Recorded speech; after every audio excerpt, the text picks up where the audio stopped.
Welcome back.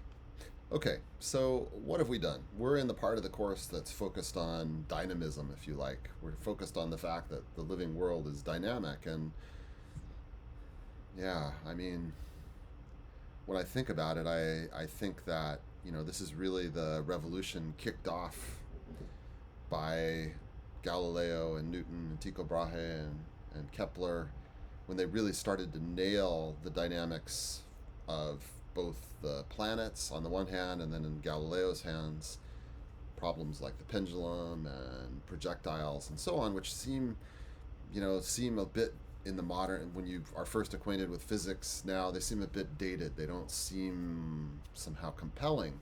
But in fact, I mean, it's a wild thing that Newton was able to write down this both mathematics and physics at once that says, hey, I think I know how to figure out the time evolution of many, many systems.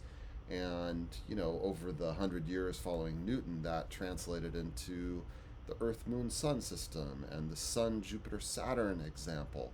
And then many examples that are things like spinning tops and coupled oscillators and all sorts of things that, with a little bit of imagination, take us from the sort of sterile world of schoolboy and schoolgirl exercises into the beautiful, amazing world we see out our windows. I'm up here in San Francisco in Berkeley right now, and periodically I hear BART going by, and I think of the train. It's on the tracks, and when you're in the train, it's jiggling. You can watch people with their newspapers, and that's a very real world situation where one sees in everyday life, and yet it actually can be written in the language of mechanics of an oscillating object. And so, at any rate, we're part of that thread.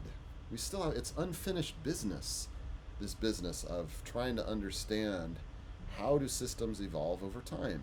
So, yeah, I think there's many things that we know how to think about. We know how to think about the propagation of the waves that are right now just are huge in Hawaii, and were a few days ago huge on the west coast of the United States, which were generated by huge storms up in the Gulf of Alaska. We know how to think about things like that, but we're much less good at thinking about complicated mini particle systems such as a living cell from a dynamical point of view.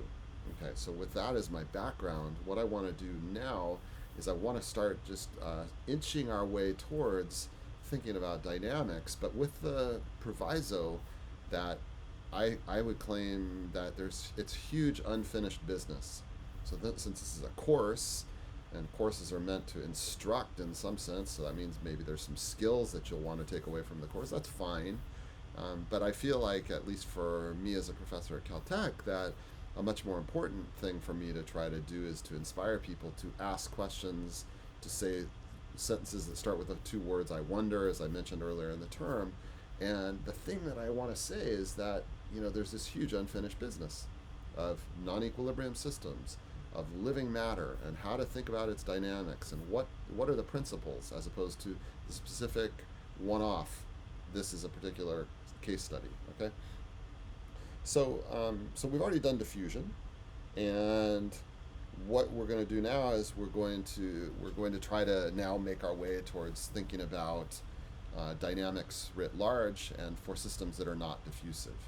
And here I'm going to introduce a loose version of what we might call the mathematics of change, which brings us back to that Newtonian and Leibnizian moment of introducing the calculus. So the idea is that, and I've already introduced this before, and I think it's very well indicated by the top example of population growth.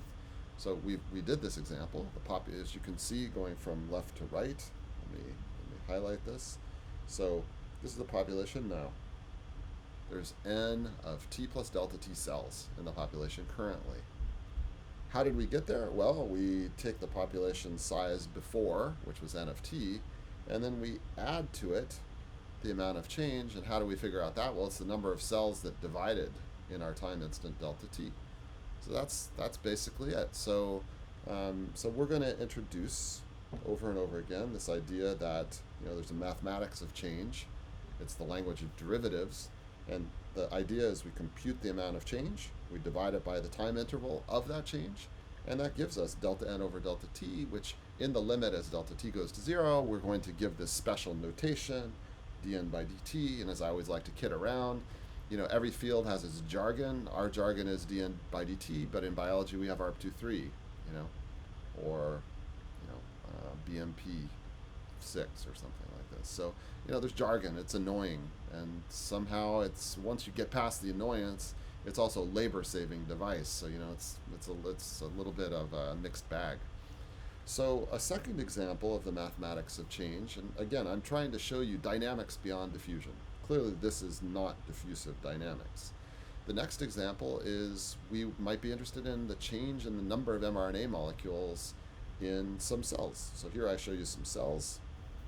You can see that they harbor different numbers of mRNAs. And let's say that some environmental signal was actually perceived by the cells, and that changes their program of gene expression. Maybe I osmotically shocked them, just to give you an example. Or maybe we changed the temperature. Or maybe we put in a new chemical. Maybe they had been deprived of glucose and now they have glucose, and so there's going to be some change in the profile of the mRNAs. So that profile is going to change over time, and we're interested in finding the distribution now, the probability of finding mRNAs at time t plus delta t, in terms of the probability of finding mRNAs a moment ago at time t, plus the change. Okay? So once again, it's the same underlying notion of dynamics of change. We're interested in finding dpm by dt. The last one, and why am I doing this, is I'm trying to give you a sense of diversity of examples where we're interested in the mathematics of change. So this couldn't be more different. The first one is even though the figure here is for cells, a much more obvious thing to be thinking of when I look at this is coronavirus. We have a pandemic. Right now we have one Pearl Harbor plus, or one 9/11 per day in the United States. So there's a huge change in the number of cases. We're 200,000 plus cases per day, more than 3,000, 3,500, 4,000 deaths per day. So that's a ecological sort of Earth-wide version of the mathematics of change. Next one is a single cell thing. I'm asking what happens to single cells over time in terms of their mRNA distribution.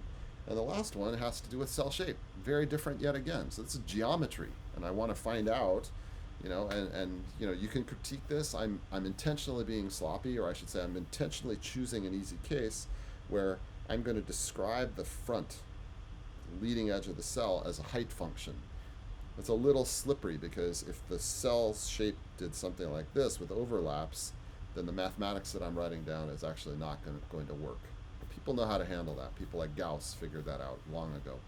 So I'm going to pretend, this is so-called Monge representation, that the height is a function that tells me where the leading edge is, and I want to know the height now at time t plus delta t. Well, I take the height before, and then I add to it the increment. So there again, I have d height by dt. So each one of these is an example of what I mean when I say, I want to do dynamics beyond diffusion. I want to figure out the laws. I want to figure out the law of dn by dt. I want to figure out the law of dpm by dt. I want to figure out the law of dh by dt. And you can go on and on and on and on like this. And so in a certain sense, the mindset, the Newtonian mindset that was given to us already in 1687 is we know things now, and we want to time step our way forward to find out what's going to happen. We want to make predictions about what the future is going to be, and that's what dynamics tells us.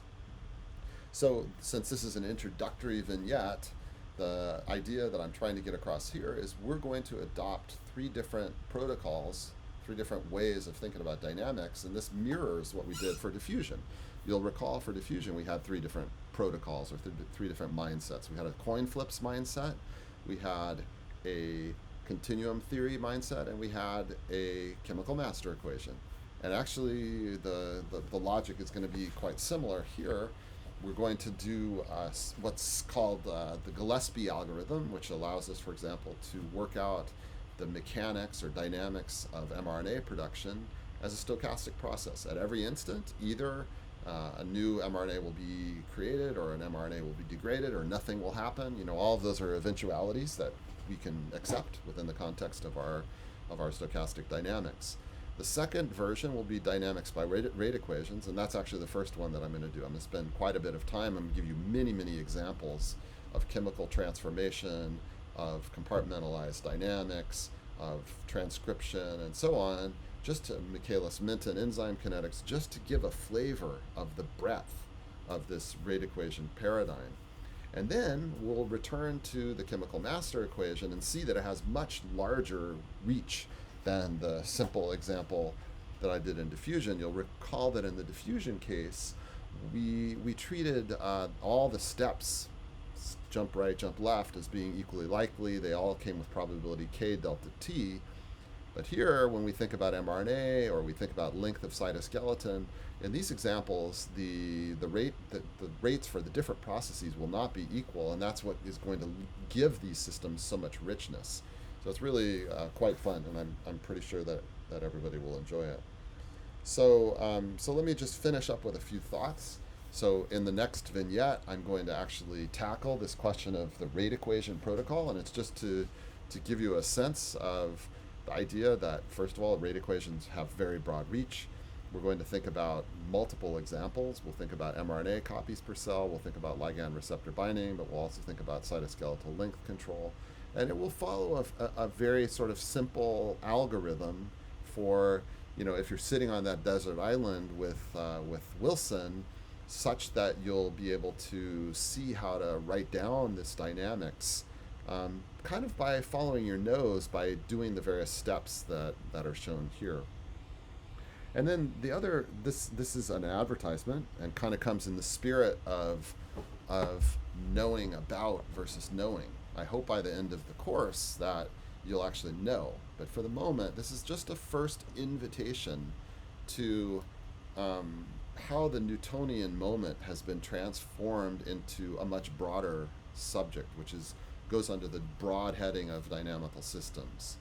So when I use the word dynamical systems, it's a really super powerful idea, which can be summarized maybe like this, where I will say that I want to find the time evolution of some vector, and for the moment I'm not going to say what the elements of the vector are, and that's going to be equal to some forcing function. In other words, the rate of change of this vector. So to give you a concrete example, down here at the bottom of the page, here I have two repressors, and they're connected in a genetic network where repressor 2 represses gene 1 and repressor 1 represses gene 2. So it's a mutual repression switch. So in this case, my vector is R1 and R2. In other words, I want to find out, how does R1 change over time and how does R2 change over time? And I can write that as d by dt of the vector R1, R2. And that's equal to some function of R1 and R2. So that's what I mean when I talk about this vector equation up here. So the thing I'm trying to say, and I hope you find it really provocative, is that many, many different examples can be couched in this language. Whether it's a constitutive promoter, or the length of the cytoskeleton, or the number of people infected by coronavirus. There's if you've been paying attention to back when there were press conferences about the coronavirus, some of the team that Trump had put together would go up and they'd show graphs with projections and so on. And some of those projections are based on a dynamical systems model. One of them is called the SIR model, and probably I'll give a homework about that. But I'm just trying to say that this general idea of the rate of change of some vector is tied to a mathematics that's really very powerful, and allows us to bring a whole host of different problems under the same intellectual roof in a way that's both useful and helps us intuitively and shows us the unity of a variety of different problems, which at first cut don't seem like they would necessarily be related to each other. So where are we in the course? Well, so where we are is that we've started this new section on dynamics beyond diffusion, and this particular vignette, the one that I'm just finishing up, was just to try to get us starting to think about the mathematics of change. And in the next vignette, we'll begin our analysis of dynamics by rate equations. And we'll spend quite a bit of time on that. I would imagine I will do 5 or 6 distinct vignettes strictly on dynamics by rate equations, just to show you the broad sweep and to show you some of the methodology associated with this rate equation type paradigm.